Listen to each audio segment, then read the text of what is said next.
incredible wine from Gigondas, a GSM blend with her cassoulet and the duck in that is just incredible. Or, my God, let's have some oysters and Chablis, and it's just kind of like, look for the areas where the food comes from. The wines from those areas seem to match so perfectly. And, like she said, always have champagne on hand because champagne goes with everything. Absolutely. Yeah, it goes down easy.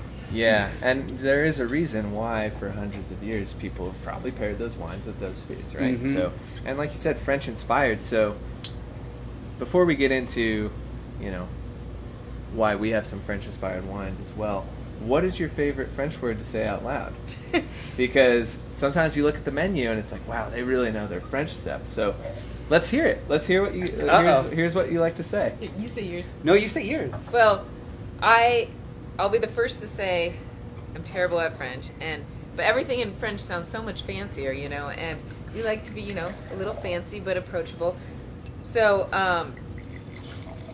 I don't necessarily have a favorite French word to say, but I have kind of a funny story about this. I'll put these French terms on the menu, and I think I know how to say it, but I'm probably not saying them correctly, or I'll put up a lot of specials that will be a little maybe more traditional French for a special, and I'll have it on the menu board, and my servers are like, how do I say this? And I'm like, oh gosh, I don't really have to be able to say it to the table, and I'm so terrible at it. So now I mostly default to calling Matthew from Gaston's, and I wanted to put this dish on the menu, so if it's going to be physically on the menu, I was like, okay, I have to be able to pronounce it. And it is spelled so crazy, but it's this dish. It's like a bunch of like pork and sausage, and the literal meaning is like dressed with cabbage or sauerkraut, but it's pronounced choucroute garni. And I had to have him say it about 100 times on the phone while I repeated it.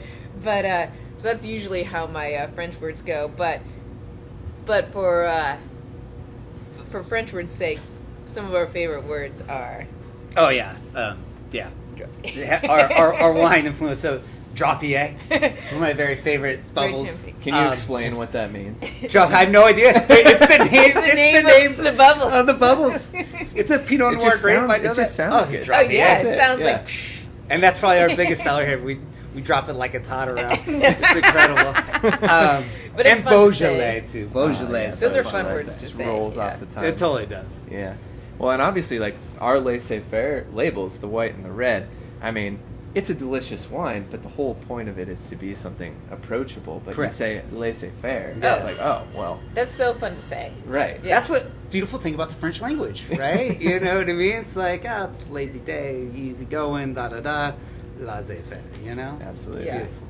And you guys always have these here at Petite for so. And you also said in your email that these are like your two favorite cinder wines. Oh, yeah. And what do you like about them so much? They're just really quaffable. They're just great, beautiful table wines. We love the European style of crafts at the table.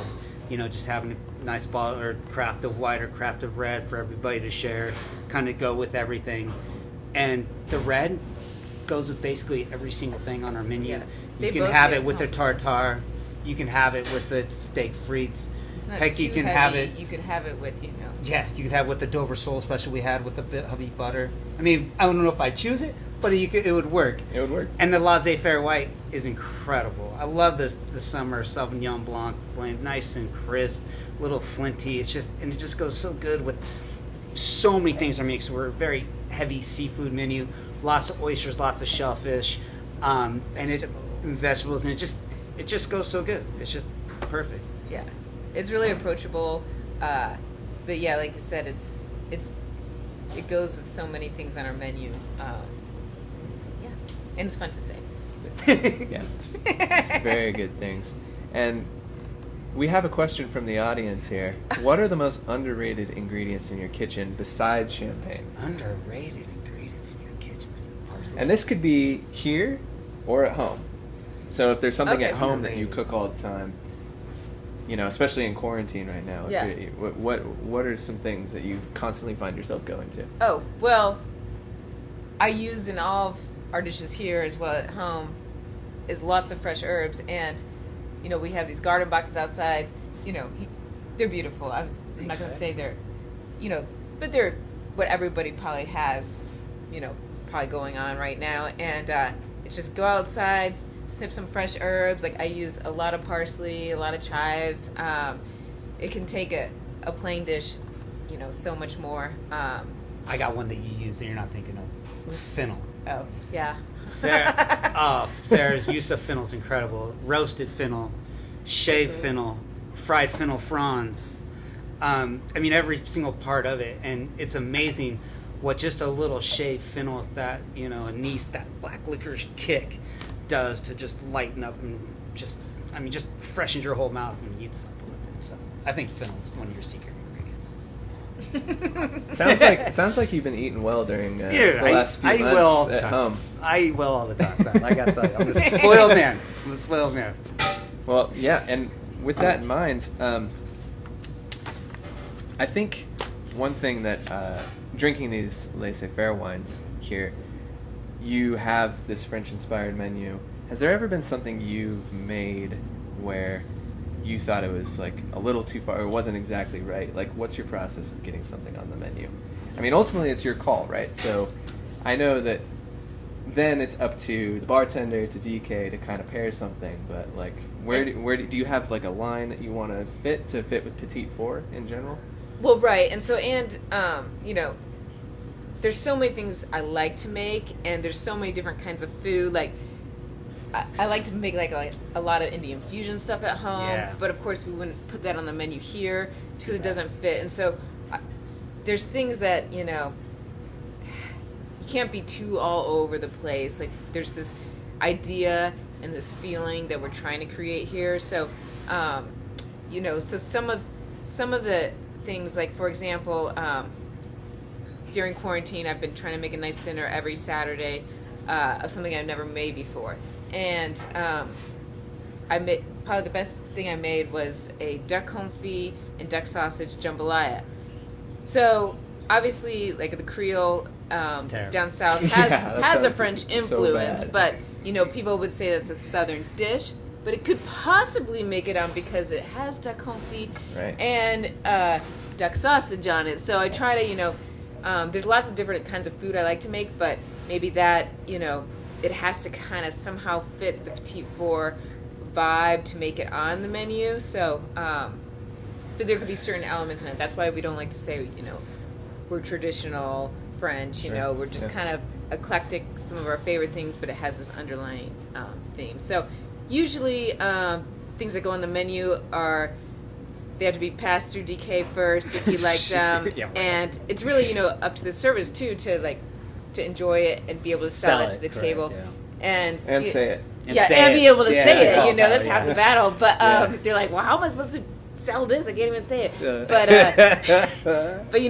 there's a lot of things that I want to do, but it also depends on the customer. Like we own our own business, and you would think I could do whatever I want, but there's still limitations because it has to sell, and people have to be receptive to it, and they have to be adventurous to it. So that also controls on what goes on the menu. Yeah. All right. Well, now it's time for some more questions from the audience. So this one is specifically for DK. 5'7", 145. The question is, what is the best and worst thing about cooking for a chef? Well, I don't know about every chef. The best thing cooking for, she's got great suggestions throughout the entire process. And for real, she does. And she's really got my game tightened up. When we met, I was a bachelor for a long time. I knew how to cook and did this, but I was always a mess. The kitchen's always a mess, and put too many things. Didn't, my sauce would break because I did this or whatever. So she'd step in, show me how to clean the kitchen while you're doing something else, get the thing going on. So she's always had great suggestions. But what's tough is she's an absolute professional, and I know there's nothing I'm going to make that's going to be better, but it doesn't really matter. She's so happy when I make something for her that's good. Whether it's Annie's, like I'll give you like Annie's Mac. We're big on Annie's Mac. We like an Annie's Mac late night, but we don't use milk. We use the starch water from the pasta. Big tip at home: butter, starch water, salt. You don't need the milk. Save it. Okay. All right, next one. Why are the French so good at cooking, and what do you enjoy emulating about their approach? Yeah. I think they have such simple ingredients. I mean, simple but great. You know, like I just picture them like, you know, looking out to the countryside and everything just being like so fresh and so there, like the cheese so rich. And so I think that they have this pantry of very high quality ingredients, yet simple ingredients, and you don't need to add a lot of stuff to it. Well, what's the last part of the question again? And What do you got enjoy? raised. What do you enjoy emulating about the cooking? And so Same. like whatever dish we choose to do here at home, we try to seek out the highest quality ingredients. You know, I love our cheeses from France. I love our olive oil from Italy. Like, I like to use high quality ingredients. And same with the French. Like, they're very heavy on the seafood and the herbs and the vegetables. And so, great butter. yeah, good butter. And so I try to take all those things that make that cuisine so good, and while we might not be super traditional here, use those same ingredients in our menu. But I think it's their culture. I just think there's just such a passion for food, for wine, sitting down with family and enjoying the whole thing. I just think it's just that's what they're passionate about. Right, and if you're eating really good food or drinking good wine, you don't need like a huge excessive amount of it to feel satisfied. Like, you know, they always say like French women don't get fat, but it's like, you know, you don't need a huge plate of something because everything it's you know, it's rich, but it's super quality, and it's satiating, you know, on how it's prepared and the quantity of it is. So you don't need all this excessive We give stuff lots to of plate. quantities though. I know. That's the one thing that's not petite here. I think we have one more question. Time for at least one more. What advice do you have for at-home chefs trying to up their game with limited time? Oh yeah, good question. See, these on-the-spot ones are hard. Yeah. Yes. Read good cookbooks. Well, I read a lot of good cookbooks. I don't really make a recipe verbatim from any of them, but I kind of read them as a book and draw different ideas. But I would say if you're trying to up your game, look at your pantry, you know, have some good quality grains in there, you know, maybe spend a little bit more on like a little bit of nicer rice or grains, Nicer butter. good butter. Good salt. Yeah, Meldon flake salt, a nice olive oil just for finishing or for salads. Like 95% of the salads I make just have extra virgin olive oil or a shallot vinaigrette, which is basically just olive oil, a little bit of shallots and sherry vinegar. Fresh but like, lemon.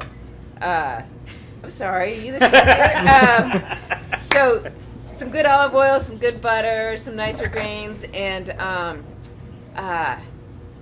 I like putting, you know, I'm not like a pickler or anything, or like a country lady, but I always like to have a good like pickle stash in my refrigerator of some different things to like Well, you dress up have things. pickled fennel, pickled mushrooms, I know. pickled tomatoes, But they're all pickled they're all radishes, quick and pickled pickle. raisins in the They're all fridge right quick now. pickle things. It's not like I'm canning and jarring, you know, that'd be great, you know, but like so you could have, you know, a few like quick pickle things in there that are fun to add to like a salad or on top of meats or but yeah, just to have some really fun high quality ingredients in there, especially because you like usually when I make dinner maybe it will have like 5 ingredients in it. Sure. And so you don't need so many ingredients at home. Just have simple ingredients but high quality ingredients. You can up your game.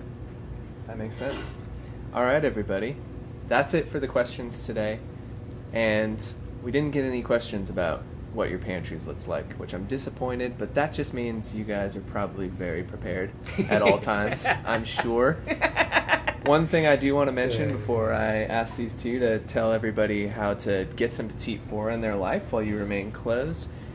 Right now, after this interview's over, the Laissez-Faire Red, the Laissez-Faire White, and our Syrah. Those were the 3 bottles that Sarah picked as her Cinder favorites. They will be in a bundle. And the first 20 people to order those 3 will receive a carafe of house wine. So a carafe of either the Laissez-Faire White or the Laissez-Faire Red when these 2 reopen their restaurant again. So don't be shy. Buy those up. Come visit this place once you're back reopened. And when might that be? And then in the meantime, if people want to get some of the Bluebird sandwiches or the Sunday chicken dinners, how can they go about doing that? So we're looking to open up mid-July to August 1st. We don't have an exact date in mind. We're kind of just letting this month play out a little bit. We got a lot of stuff to do still here. We're going to bring our employees back probably this first week of July. Move it along, I gotcha. But so that should be when we open. Look towards mid-July, and we will let everybody know when we do that beforehand. Right now, if you want to order some Bluebird sandwiches or our Sunday chicken dinner for 4, you can email us at info@eat@petite4.com. That's info@eatpetite4.com. And ask and go, hey, put me on the list. And we send out our Bluebird menus on Monday mornings, and it's order online, pre-order. The chicken dinner menu comes out on Tuesday mornings, same way, order online. And then we also now have introduced back coffee and donuts on Saturday mornings, and that's at our side window. That's just walk up and order it. They're hot out of the fryer ricotta donuts, which are incredible. We have European drinking chocolate, push and pour coffee and cold brew, fresh made orange blossom madeleines, chocolate bouchons, and I recommend it. yeah, I've it's done awesome. It before to start Come on your down. It's a Saturday. fun Yeah. little gig. We got social distancing going on. Everybody stays 6 feet apart from each other in line, and it's 8 actually, to 11 on It's got a fun little vibe. 8 to 11. Right. Well, thanks you two for joining me on this. This was our first off-site, I love it. and so I hope it went well. And I just want everyone to remember how much dedication and craft and time it takes for something to become like Petite Four became. Thank you. And I really appreciate both of you, Sarah, your cooking and your food, and then the service here is always incredible and Thank exactly what I want it to be. And the wine they serve is pretty good Not too, too bad. I would say. Not too bad. Buy some now. And thanks for joining, everybody. We'll see you next Wednesday. Cheers, you guys. Cheers again.